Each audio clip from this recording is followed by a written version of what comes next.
Thank you. Thank you so much. Thanks for being here, and thanks to IGA and Cambridge Art Galleries for the invitation to speak with you this evening. The artist talk tonight will be a little bit different in that some of the images, or most of the images, won't be of my artwork. I will show you some of my work, but largely the images will be research pictures to give you some context into my practice and the things that I think about when I'm making my work. So I want to start off with this quote by Erin Manning. And Erin Manning, she is a scholar out of Concordia University, and she says artfulness is always more than human. And what she means by that is when art enters into the world, so it enters into a gallery space or into the public realm, it starts to interact with other artworks, with the viewer, with architecture, even the political situation at that time. And it begins to develop kind of its own life. It starts to behave and interact with the things around it in this kind of unexpected way, and in a way it has its kind of own being. And so for Manning, artfulness is more than human because it happens outside of what the artist has expected for it, outside of the artist's intentions. And I think this idea of the kind of the power that art can have would be quite readily accepted by another artist that I look up to. Her name is Trisha Donnelly, and she's a San Franciscan-based artist. I think she's now currently living in New York. And Donnelly, she's well known for kind of oscillating between different media. So drawing, sculpture, video, sound, installation, kind of all of the above. But what's unusual about her practice is that she very rarely will kind of prescribe language to her work. So she will have shows and artwork that are often untitled, and she will very rarely speak directly about her work. So even in an artist talk, she's not really speaking about her work. She'll kind of speak about things around the work. And of course, this makes it hard for, say, art critics who, they want to write about the work, but they're having to read her shows cold. And so this happened to one critic in particular. His name is Julian Myers, and he encountered this work at a show in New York. And it's a diptych. So rather than being shown side by side like you see here, it's one drawing on one side of the drywall and then the other on the other, so like the drywall's kind of sandwiched in between. And you can see these are really kind of, they're very, they're abstract, they're hard to read at first glance. And so this critic, Julian Myers, he was kind of fishing for clues, trying to find like an entry point into the work. So he asked the gallery attendant, how are these drawings adhered to the wall? And the attendant said, well, they're pinned, because if they had been framed, they wouldn't be able to move through the wall. So here, Donnelly's suggesting that her artwork is autokinetic, okay? It can move on its own. And in fact, when you look at the two, the one kind of looks like, you could imagine it has kind of telescoped its way through the drywall and made kind of a faint ghostly impression of itself onto another piece of paper. She's gone even further, and she's suggested that she doesn't even make her artwork at all. She's described the act of drawing as like a mechanical task that's been assigned to her. And this all kind of sounds preposterous, like how is it that you don't make your own artwork? But what if an artwork could make itself? What would that look like? And is there a sentience or even a creativity in kind of like in non-human objects? And so I'm interested in situating my own practice within different systems of knowledge where my human-centered intentions are not at the they're not the most important part of the work. And so I want to kind of consider a place where we could start to imagine viewpoints of different objects. And what would, taking it out of the studio, what would our world look like if we could, in fact, envision a reality that's encountered by objects like knives, rocks, trees, what would happen?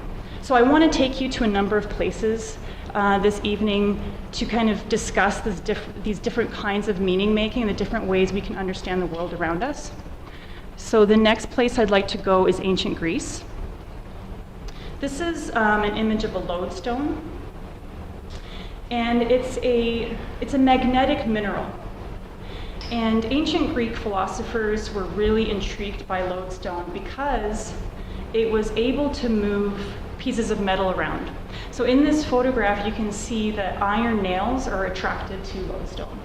And for Greek philosophers, so there's the philosopher and mathematician named Thales. He believed lodestone was alive because it had the capacity to move the things around it, move metal around it. He was also the first to notice that amber, when it was rubbed against fur, it was capable of attracting things like leaves, feathers to it, and for him that meant that amber was alive. So he's what you call a hylozoist. He thinks that matter is alive. And you can do this. You can kind of play around with amber on your own as well. So it's a pretty kind of rare kind of precious stone, and it's quite expensive. It's getting to be more and more expensive. So if you're hunting around for one of these things, you can wear a wool sweater to a flea market. And if you see a suspected piece of amber, then you rub it against your sleeve, and if you find that your hair is attracted to it, it's the real thing. And if you don't have that attraction, then it's likely a piece of imitation plastic. So that's Thales. Thales kind of discovered that for us. So I want to take you, to more places later on in this lecture. I'm going to discuss places like in medieval Europe, where these kinds of ideas, the life of objects, those are also readily accepted. And I also wanted to say about lodestone and Thales. I'm imagining, Trisha Donnelly and her drawings moving through a wall, and how that maybe to us that sounds kind of bizarre, but if we were to describe that action to him, he might not even bat an eyelash, right? So I'm curious about things that seem impossible here and now, and how they might quite well be readily accepted within a different context. So before I move on to medieval Europe and some other places, I'll show you some of my own artwork. I did a residency in 2010 in northeastern Poland, and that was in a city called Białystok. And I was there for 2 months with 5 international artists, and we were offered this military warehouse as a studio space. And I wanted to try something new with this residency. I wanted to put some kind of limitations on my practice. So I decided that I would not bring any artist materials with me.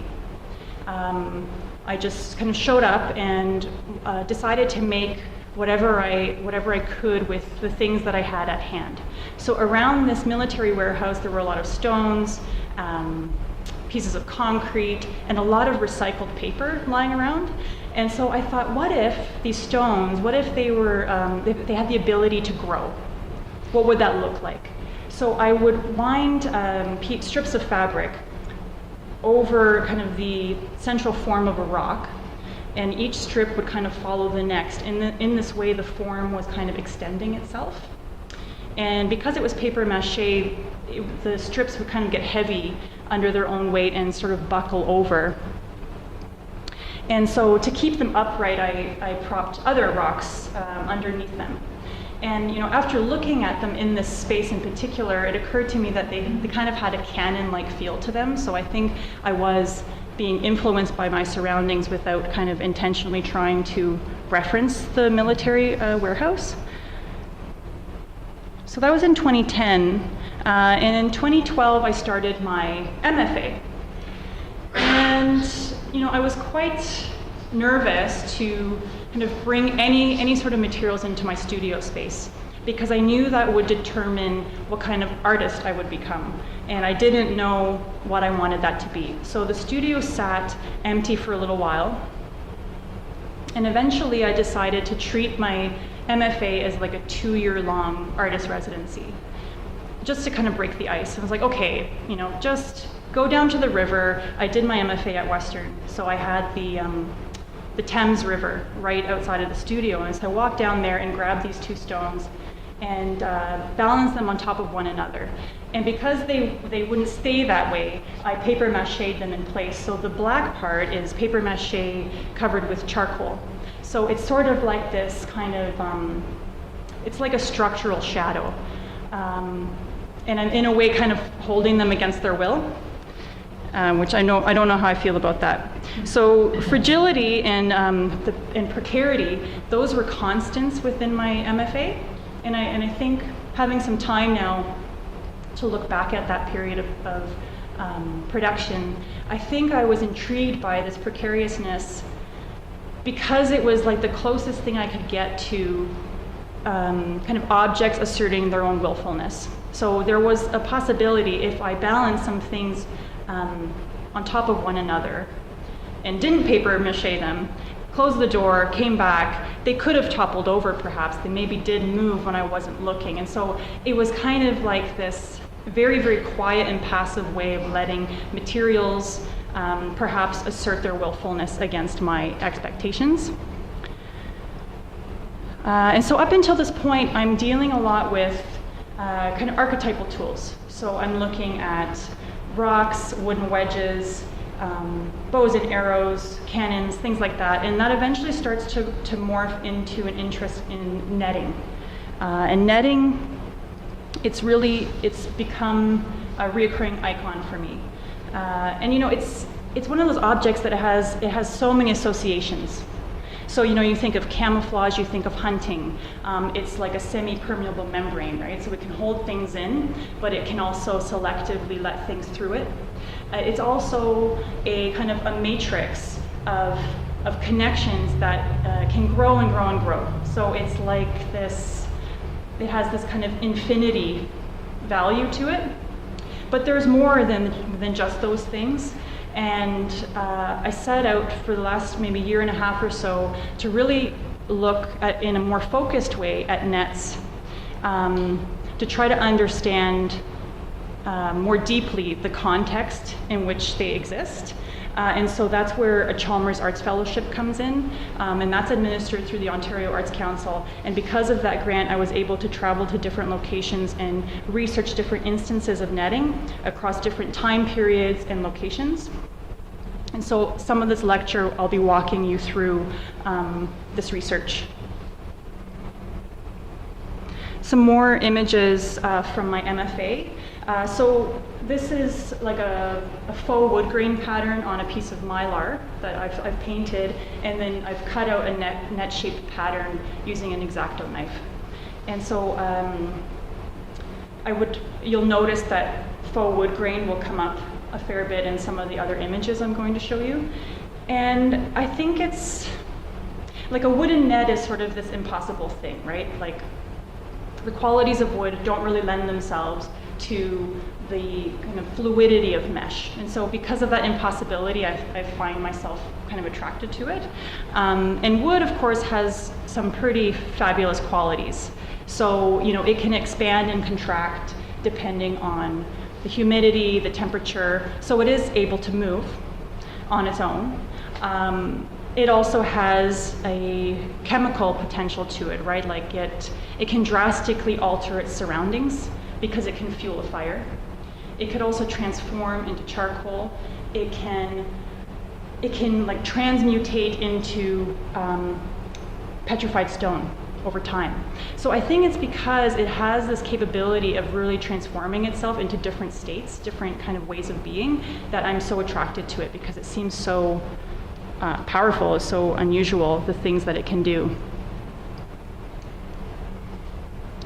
So this is my first solo exhibition after finishing my MFA, and it was at the University of Waterloo Art Gallery, curated by Ivan Jurakic. And this was kind of like a moment to be free, because I was able to produce for the first time since my MFA without worrying about that kind of inevitable critique that was going to happen. And so I want to take you through a few images of the show to to give you a sense of what I was thinking about here. I really wanted there to be a relationship between the works. I wanted there to be a sense of energy between the works. I use one artwork as a tool to create another artwork. So in this way, the works, they kind of share a genetic code. There are also a lot of repeating patterns and shadows that help to kind of formally unify the exhibition. And here, abstraction is really important to me. Like you're not quite sure what you're looking at. You can ascribe some language to it, like, is that a hurdle? Is that a drying rack? Maybe this is a figure. You're not quite sure what you're looking at, though, and I think, abstraction is important in that it kind of keeps meaning and knowledge in flux. If you can't confidently put a name to something, you can't really, in my mind, really fully know it, and that's exciting because knowledge is circling. You can't put a finger, like a firm finger on that thing, and then all of a sudden things seem more possible. So these ideas that I'm talking about, like with Trisha Donnelly's drawings, they move through a wall, or Thales believing in the life of objects, I think those ideas are really perfectly explored through abstraction because we're in a state of unknowing, and all of a sudden the impossible, we can start to speculate. Anything can happen. So abstraction is my friend in this situation.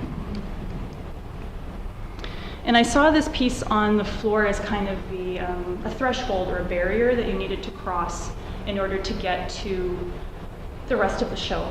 And so it is made out of an industrial type of material. It's faux leather, so it's pleather. And it's that material that you would see like over a bench in a diner or something. And the underside of it, it's kind of fabricy. And so I'm able to treat it like a canvas. And so I gesso the underside and then I paint it with acrylic to appear like a faux wood grain pattern. And then I slice the work. And slicing allows me to show both sides simultaneously, so you can see the faux leather and the faux wood at the same time. And it's draped precariously over this kind of this dowel and twine spools. And so it's able to be tipped over. And I think it got tipped over once, but Ivan hid that from me, I think, very, very well. And I didn't quite notice. More work in the show. So the sculpture on the left was my attempt at making a net without using the image of a net. So I was imagining, the qualities that I'm attracted to in netting, and how can I replicate that without using its image.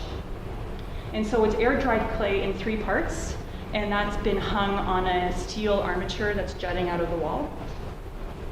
So you can see there are holes, gaps in which you can peer through shadows, so things that you would find with a net. And on the right-hand side is a piece that was shown here at Cambridge Galleries that Iga curated last year, a group show. And it's the same material as that floor piece. So again, painted to look like wood grain inside, sliced, and then hung to kind of like sag under its own weight. And this is another kind of net-like work. So it's made of unfired clay, and it's kind of like a chain that's on a drying rack. And it's quite fragile, right? Because it's unfired, so it's possible for it to break. It's not set in stone. And it was important for me to include work that was a little bit more handmade in this exhibition, because I felt that a lot of the other work, it seemed almost mechanically produced. I was using industrial materials.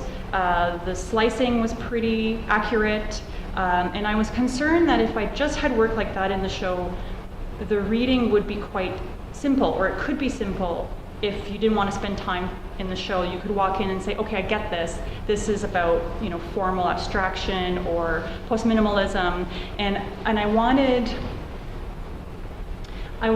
there to be a different conversation. So by having things that were a little bit more handmade, a little bit unfinished, I was hoping the conversation would become more about the relationship between this kind of material and that kind of material, or why are these things beside each other, or how does this pattern relate to that,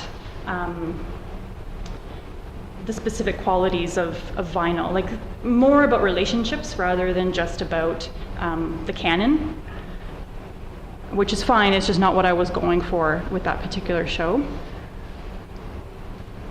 Okay, so I want to go back now to kind of the power of minerals. So going back to Thales, let's think about some other people who are interested in the power of minerals. This is a piece of cinnabar, and I'll explain a little bit about that. So in medieval Europe, there are people like Thomas Aquinas, Albertus Magnus, and they're believing in the healing properties of minerals. And for them, stones, rocks, they have morals, they're mortal, they are even gendered, and their kind of like most conspicuous of activities is their kind of capacity to heal. So they're able to, say, cure infertile land and make it grow again. Or these rocks are able to cure human ailments. So cinnabar was ingested to cure leprosy, but it was also used to get one to a higher plane of existence. So in alchemy, it was very important because there's actually a high mercury content in cinnabar, and they call that quicksilver. And so in ancient China, alchemists would consume the cinnabar to get to a higher plane of existence, and they died. So it's a very revered ingredient in alchemy because of its power. And a little bit more about alchemy. So Isaac Newton, we know him for his kind of conventional research, scientific research, right? But he was also secretly very busy with alchemy, and he kept this under wraps because it was considered blasphemous. So with alchemy, you're trying to obtain something called the philosopher's stone. So you're able to remove kind of the impurities from metals in order to create gold, but you're also obtaining eternal life. So that's kind of the philosopher's stone. And of course, you're messing with natural processes. You're playing with God, and so that's why this was considered, or you're like acting like God, right? And it is considered blasphemous for that reason. And so one example of this kind of messing with natural processes is something called mineral vegetation. And we think of alchemy as being something that's kind of in the past, but it's actually occurring in present day. There is a researcher out of Indiana University. His name is William Newman, and he's one of the leading scholars on Isaac Newton's alchemy. And he's actually deciphered a number of Isaac Newton's recipes and recreated them. And this is one such recreation, and I'd like to show you a little bit of that.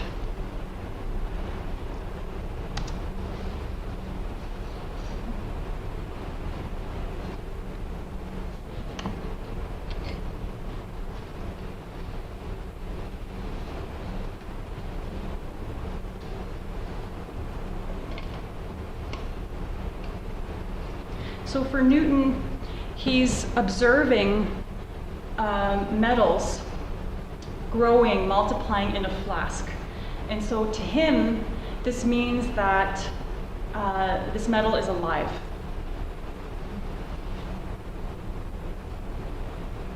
And so he's considered to be manipulating materials.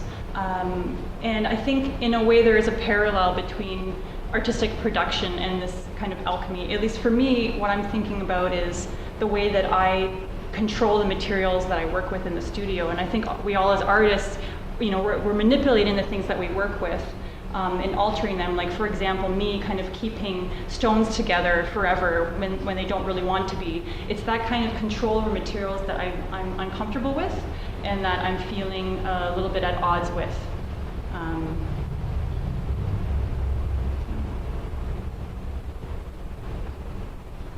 It's pretty neat.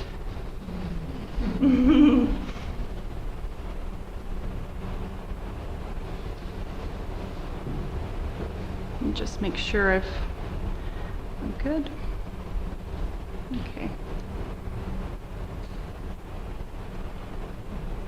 Okay, this is an example of one of Isaac Newton's recipes, and it's from a very large manuscript it was very secret for a long time. And this recipe is of particular interest to me. It's called the net, and this is what got me interested in alchemy. And so these recipes, these alchemical recipes, they're all written in code language because we want to keep things secret, right? We want to make sure that no one knows that we're playing around with chemicals and we're trying to produce artificial life. And so to keep things secret, they're written in this code language. This one in particular is written in English, Latin, but also in a Roman myth. So there's a narrative aspect to the recipe. And I want to tell you a little bit about this myth, and that will explain why it's called the net.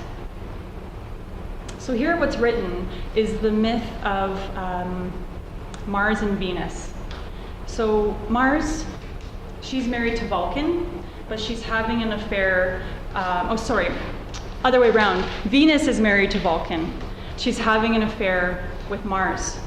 And so Vulcan finds out about this, and he decides to forge a almost invisible bronze net.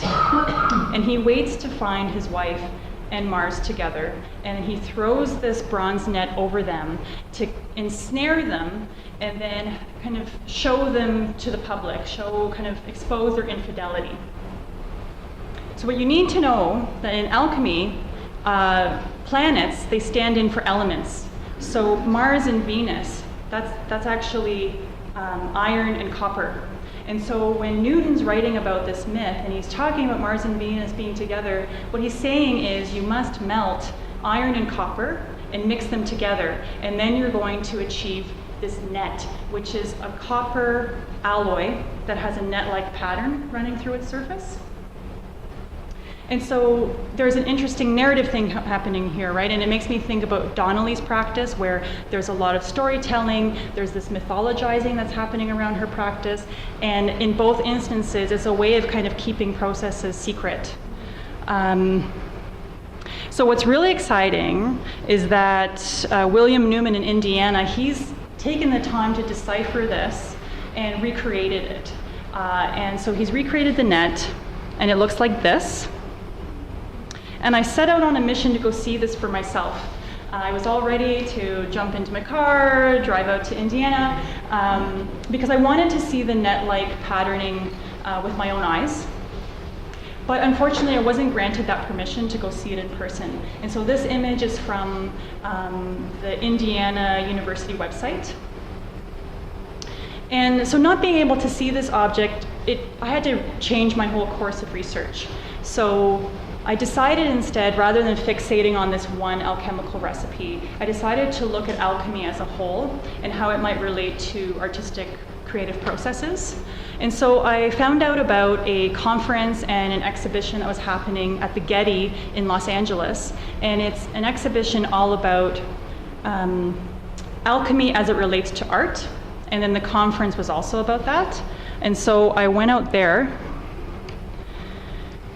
And I went to the Getty and saw this exhibition and saw the cinnabar, and I got to see a number of manuscripts, different objects related to alchemical experimentation. And while I wasn't able to see that reconstruction of the net in Indiana, I was offered a really awesome consolation prize. I was walking around the very dim museum, and I came across this small painting by Joachim Vataval, and it's titled Mars and Venus Surprised by Vulcan. I was like, whoa, hold on. I totally recognize this name. I know what this is. And I'm scouring the picture for Vulcan because I know he's going to be holding a near invisible net, right? And so I'm squinting, I think I find Vulcan, and this is the best I could do. So I got this picture of his like hands gripping this I don't know what it is, but imagine this tinselly, beautiful net. So it's very elusive, you see. And so you'll remember Mars and Venus, right? They stand in for iron and copper. Well, this painting is oil paint on a thin sheet of copper. So it actually has the very ingredients from that recipe in its construction. So while I wasn't in Indiana looking in that reconstruction of the net, I felt like I was looking at a version of it, like I was kind of in LA and in Indiana looking at that object, but it was kind of presenting itself to me in a pictorial form, right? So it was a really great kind of feeling of connection. I kind of felt like things had cosmically aligned themselves. I'd witnessed the net, and I kind of felt like a holistic detective. And so accompanying this exhibition was a conference. It was a day-long conference, and there were a number of scholars from around the world that presented on their particular research into art and alchemy. And this is Stephen Little, who's a curator at the LA County Museum of Art, and he's presenting on Taoism and alchemy. And he had us all kind of like jaw dropped, because he's describing things like mountains that are pure energy. He's saying, you know, that there are caves where time moves backwards. He's describing gourds that kind of reveal parallel universes. And a lot of these ideas, they're attributed to Taoism, which is like a way of life. It's a religion that says that all life and kind of matter stems from nothingness. And it's here, we're talking, I think it's like 500 BC, it's ancient China. This is where alchemists are consuming their cinnabar to kind of achieve that higher plane of existence. So we're learning more about transmutation of form, transmutation of base metals into gold, transmuting mortals into immortals. And it's that kind of transmutation that leads me into this next piece. And it's by Anne Whitlock, and it shows the transformation of steel into rust.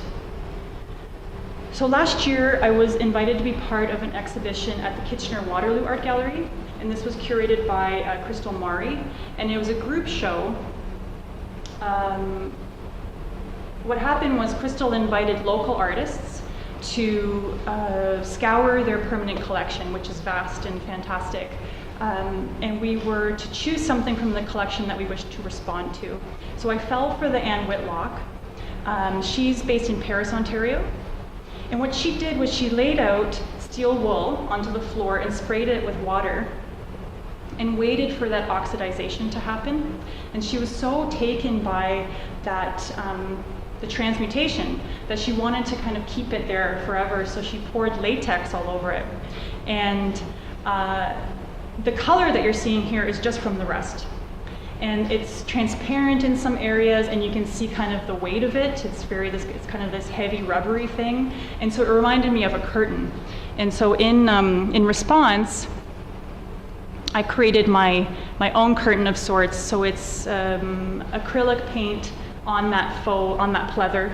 And the way I sliced it, when you kind of splay it apart on the wall, it creates this net-like pattern. And then I have a second piece on the floor there.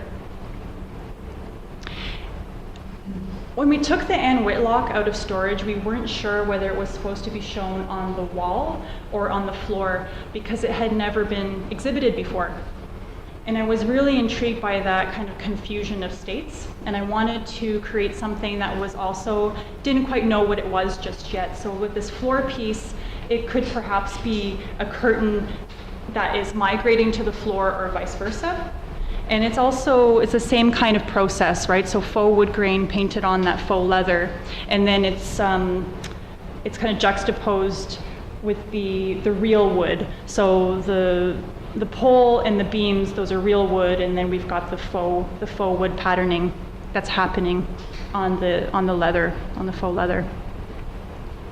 This is an exhibition about 9 months ago now at Olga Korper Gallery, which is a commercial space in Toronto.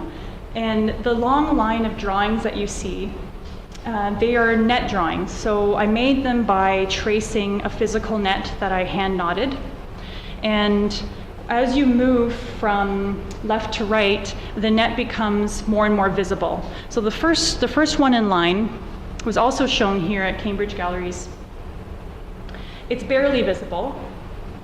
And as you move through, the net starts to emerge a little bit more. And so I'm adding color into the background and the net is starting to come out. And I started, once I finished the series of drawings, it occurred to me that perhaps I was moving from the immaterial into the more material. So they started to kind of form out of a type of fog in my mind. And here is a detail of that last one, just to show you the line quality. So it's this transfer paper. It's kind of like a carbon paper, but it's white. And then there's some color added in there. And here's another detail of another one. So I'd like to now switch back to that conference in LA. And I learned there about the mutus liber, which is, it's Latin for silent book. And it's a very well-known book in the world of alchemy because it's filled with riddles, secrets, and beautiful illustrations all about alchemical processes. So this plate in particular is showing the collection of celestial dew. So in the middle ground, you'll notice that there are these structures that are 4 posts with fabric stretched across them, and they're left out overnight, and so dew will collect on them. And then in the morning, these individuals wring out that celestial dew into a bowl underneath, and that water is then used as an ingredient in an alchemical recipe. And so it's this kind of collection of something from nothing, or this manifestation from thin air that brings me to another part of my research, the Chalmers Fellowship research, where I traveled to central Chile to observe the fog-catching nets there. And so these large nets, they're fine plastic mesh. They're used in parts of the world that have little rainfall but a lot of fog. So places like Nepal, Guatemala, Ethiopia. The place that I visited was in central Chile called Piña Blanca. And these nets are situated on a nature reserve that is about 6,000 acres. And it's been cared for by the people that live in Piña Blanca for the past 400 years. And so you might know that the driest place on earth is the Atacama Desert, and that's in the northern part of the country. But that desert is slowly starting to move its way down the country because very little rainfall the last couple of decades. And the water scarcity is also it's exacerbated by the copper mining industry. So copper mining is really big out there. The groundwater, the rivers, parts of the Pacific Ocean, they're privatized in Chile. And that makes it easy for industries like the copper mining industry to use up a lot of water, which they need. They really need that for their processes. And then what happens is a lot of these toxic chemicals from that mining process, they get dumped back into the Pacific Ocean, which then travels down the coast. And so there are coastal fishing villages that are severely compromised because of this. So there's a village by the name of Chañaral, and it used to be a vibrant fishing village, but because of the pollution, they can't do that anymore. So they use these fog catching nets there in this kind of perverse, like, reversal of logic, right? Where they're trapping the mist. I'll explain the process of fog catching nets in a second, but they capture the mist, which collects water, and then they use that water for fish farming on the land because they can't do it in the ocean anymore. Okay, so I want to show you this video here on the top of this mountain, and this is a way of, it shows you kind of the amount of fog that you need in order for the fog catching nets to work. So it's very dense. You can see it's kind of like a thick smoke, and it was very, very windy, and you have to have that combination of wind and the fog density in order for the nets to work.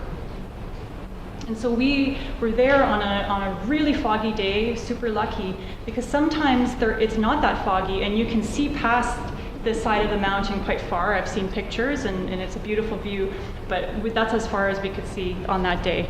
It was really amazing to walk through that fog. And then this is a close-up of the net, and so you can see the fog is pushing through, and then the water droplets, you'll notice them kind of dropping down the bottom of that structure and into this trough. And then those troughs, they empty into cisterns, which I'll show you in a second.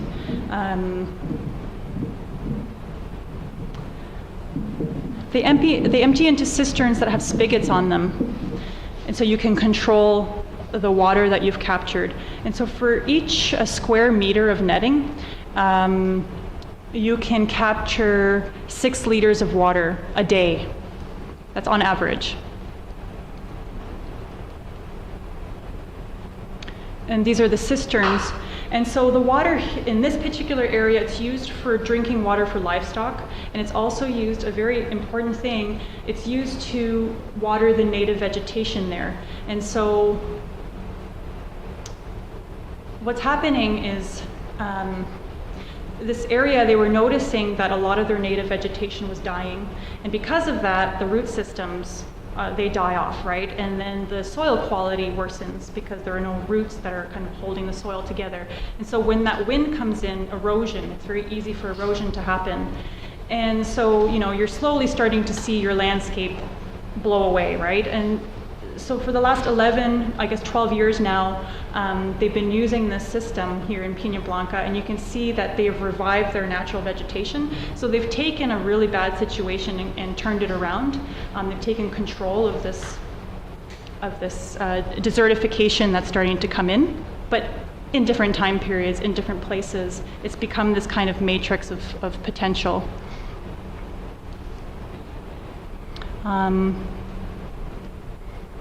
And so there are a number of different kinds of nets. This is one that's really great for a certain kind of fog droplet, but not so great for other kinds. So fog droplets change from day to day.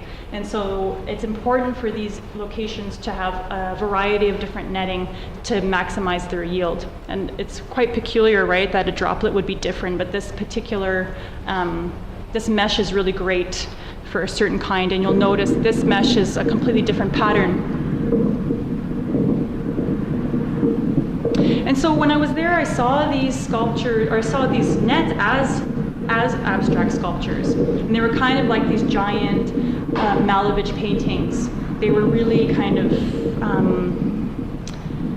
they were really powerful in that they can stand there day and night, regardless of whether there is a human being tending to them. They capture this water, and they so profoundly alter the environment that they're standing in.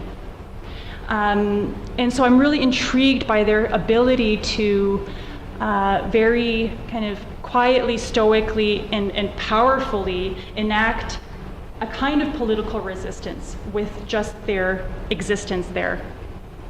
And when I saw them, they just seemed so much bigger than the whole of us. They're very, very active. And, to use Erin Manning's terms, they somehow seemed kind of like the epitome of what artfulness can be. And that's it. That's a wrap.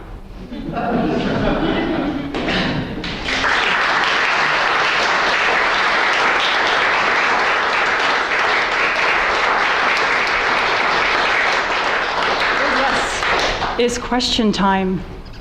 Hello, Fran. Oh my goodness. How exciting. What a wonderful talk. Thank you. Thank you. I learned so much. And you provoke so many deep questions. I think it's fabulous. But I'm going to start with a question at the most recent point of your talk because that's easiest to remember for a little brain. The fact is that this inscription on the bottom of that image, the last image was that this was designed by MIT or MIT engineers, researchers. Okay. Now, when you introduced the topic of the fogginess, I was thinking, aren't those Chileans remarkable that they could reclaim their community and preserve it and, all that stuff. So it made me, when I saw that about MIT, I thought, well, how did that connection ever get made between them and this Chilean ecosystem?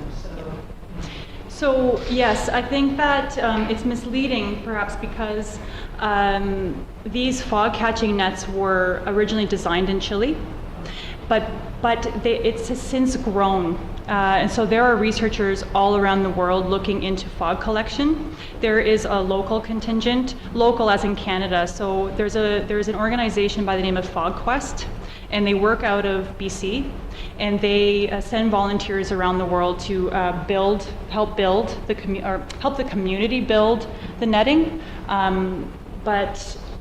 So that's how this kind of stuff happens. There's like a there's a worldwide conference on water collection, cloud research, and then people from these kinds of net research groups will go and present on that. So that's how those international connections get made.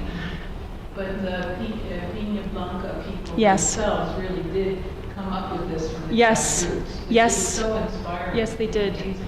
And I should say that this location in Pina Blanca is also used as an educational tool.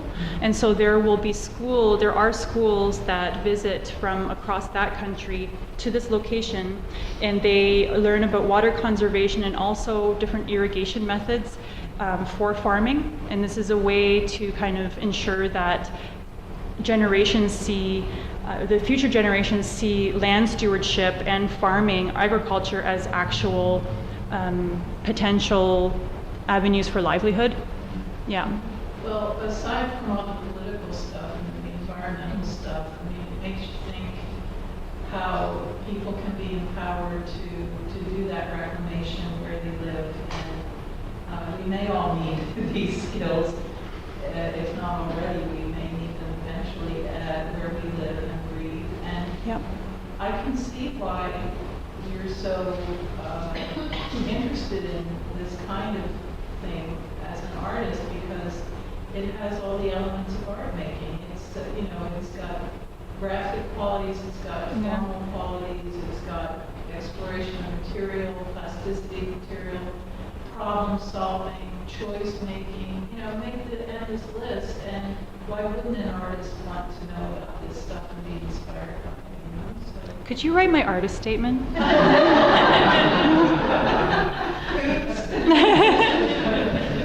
Ron? The processes of all of these are so linked to textile. We're in a building that for decades had exhibitions of textile. Tradition here in Cambridge of textile. Yeah. Yet textile, in my experience in university settings, is rarely acknowledged. Some of us say it's partly gendered, but it's also partly the division of art and craft. Yeah. Is there a reason why you don't make that link between there is that long tradition of textile that has functioned in pragmatic ways, as here, in decorative ways, as costume, as keeping us warm, as the buildings we live in, the structures we live in, on and on and on. Do you look at that connection? Well, because some of your, when you drape essentially the netting over a support, Yes. you make it kind of tent. Yes. Okay. What I think maybe is happening is I used to work exclusively with textiles, and so a lot of reclaimed fabric for and I would make sculptures, soft sculptures using fabric and textile. And so I feel like I've kind of had the discussion with myself, and I don't talk about it publicly anymore because it's sort of internalized. And I could very easily start making costumes, or like I don't really see there being hard lines around or categories around the textile world and other kinds of sculpture. And so I feel free to enter into textile making, just as I would maybe start to do chemical experiments in the studio. I'm not sure if that answers your question at all. But. Just a question. Okay. He let me off the hook. Can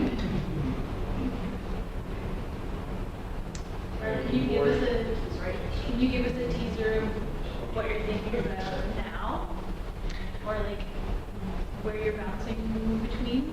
Yeah, I am starting to think more about chemical experimentation, so actually working with somewhat safe chemistry to develop different kinds of color patterning on paper. And I'm not sure where that's going to go, but there's a lot of really interesting printmaking that can happen with chemistry. And I'm also interested in now working with things like iron filings, copper point, silver point, things that will change over time. They will start to oxidize and kind of transform their appearance over time. So rather than kind of waiting for things to fall over, I could actually work with materials that inherently have a fugitive quality to them.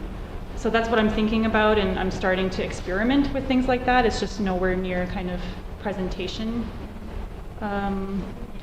Yeah, it's research, exactly, yeah. I have a very small question, but let me ask you this. Can an artwork make itself? Oh, geez. Yeah, I think it can. I think it can. I think, If an object makes itself, does it become an artwork? Does it have to be an artwork? I mean, I guess I would love to say yes. An artwork can make itself. Objects can make themselves. We might not be able to see them right away. Maybe it already happens with artwork that's in a gallery space, in a gallery proper white cube, and are they making themselves before our eyes? Yes, I think so. But it depends on the way you want to talk about it. So words become incredibly important. Or with Trisha Donnelly, that evasiveness becomes a huge part of the artwork making itself. So making sure you're not prescribing the reading all of a sudden opens up the work to much more than even the physical thing standing in front of you. So she's able to create like a narrative where people have the anticipation of something happening, like a performance. So people will talk murmuring at an opening that there is a performance, something is happening, there will be a sound piece, there will be a horse that rides into the gallery space. None of that happens, but in everyone's mind it has happened. And the story goes on, and it ends up being this beautiful artwork that never occurred. And so, I don't know, it's possible. Doesn't that just describe the fact that it goes back to the human? Like, an artwork might create itself, but it's only going to become an artwork because a human being is going to perceive it as such. Totally. This is exactly that kind of that paradox, right? And that it's really frustrating because if I'm talking about this kind of work, it's always seen through the eyes of the human being. I mean, even saying, "Oh, imagine the perspective of a rock." Well, why would a rock have perspective? why we're already saying that a rock has human qualities by imagining what a rock imagines, right? So it's impossible to get outside of this body, and that's what is so frustrating. And I think that frustration and kind of that brick wall is very, very productive, because it's this impossibility that keeps me going back. And it's like, try again, imagine this, imagine it this way, say it that way, what will happen? And it's impossible, so I just keep going. Yeah. Mm-hmm.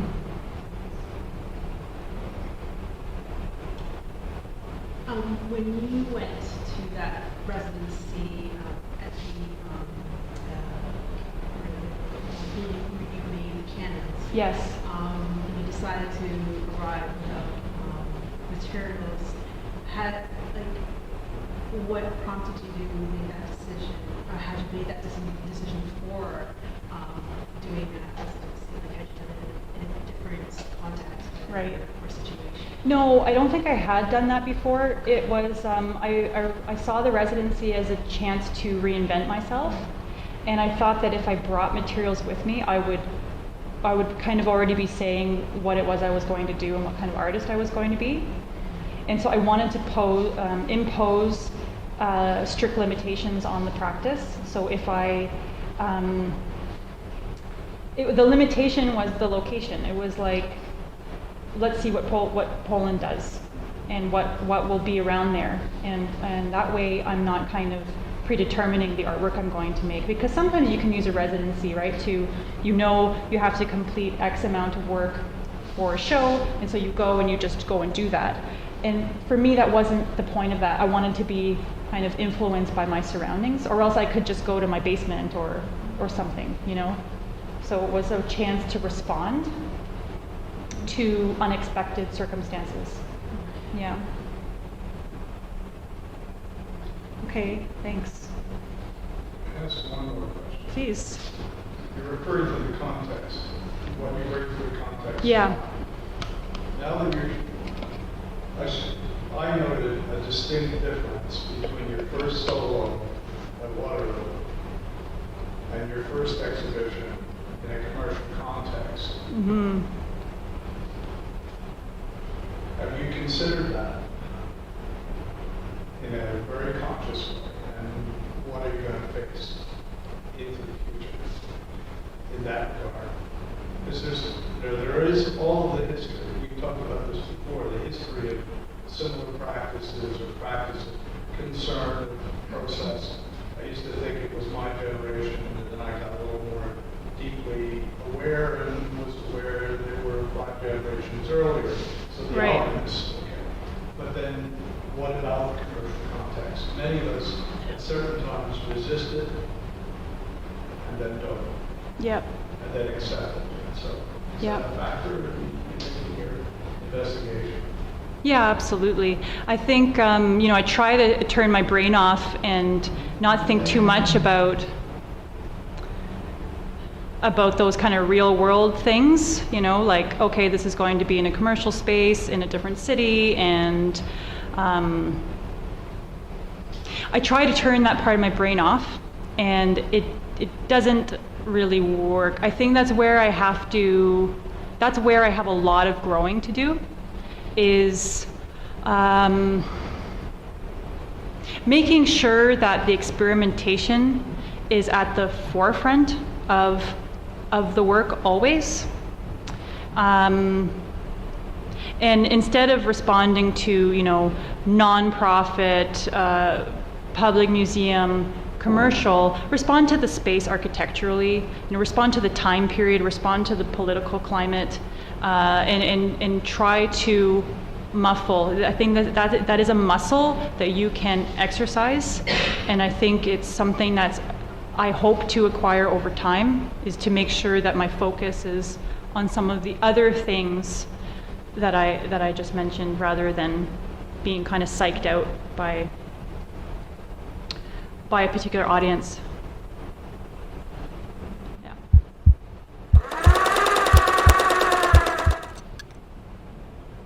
Wow, thank you. You guys are so attentive. Thank you.